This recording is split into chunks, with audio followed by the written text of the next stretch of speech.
Not sure we have a video on this yet, so let me go through it real quick. These are the fuel elbows that go on the high pressure fuel pump. Right down there. With a decent side cutter, you can usually get in there, take some of the hoses out of the way. Try not to remove the coolant hose if I don't have to, because, well, we lose coolant. But I can get a side cutter in there on those hose clamps. Those factory hose clamps, get into there and twist it to pop it open, and remove this screw here and two more back here. Let's see, here's one and the other one back here where, yeah, back there a little bit farther on top of that triangle. You have to go upside down. There we go, maybe you can see that, probably not.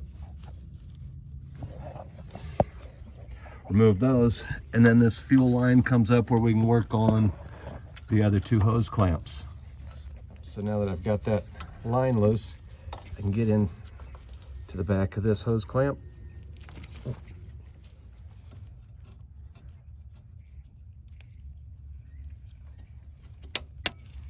There, that one released.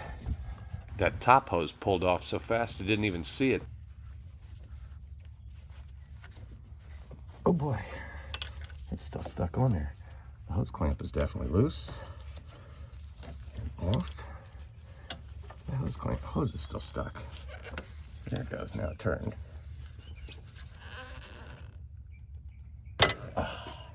Aha! Now the top one was really loose on there and wet.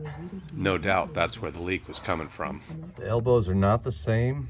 One has a bigger hole on just one end, and actually that's going to go right there on the bigger of the two nipples. Slip the elbows on this end so I know I got the big hole in the right spot. Put the hose clamps where I can reach them and tighten them up from over here. Stop right there. This isn't going to work. That hose clamp being on the bottom of the hose is going to be in the way. We need to move that around to the top of the hose. To do that, we need to take the hose clamp off of the hose, flip it over, and put it back on. I'm going to manipulate that back down on top of the oil filter.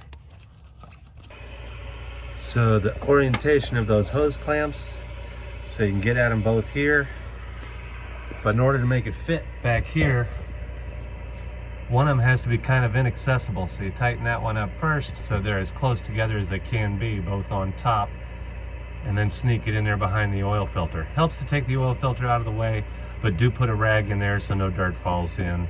That hose clamp being turned over might not give you trouble. I've seen other people with it turned the other way, but I couldn't get it in there, so I turned it over.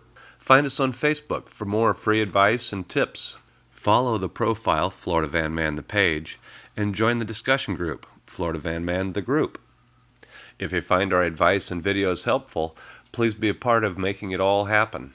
Under the Donate tab of our webpage, you'll find links for PayPal, Venmo, Cash App, and we also take Zelle for one-time donations. Membership includes discounts to our events, early access to all of our videos as soon as they're made, and one-on-one assistance when you need help with your van. In the Facebook group, you'll get views and advice from experts and amateurs from around the world. While you're in the group, please check out the Files section, where you'll find complete code list and service manuals for the North American Sprinters 2004 through 2006 and 2002 to 2003, as well as a few other helpful documents.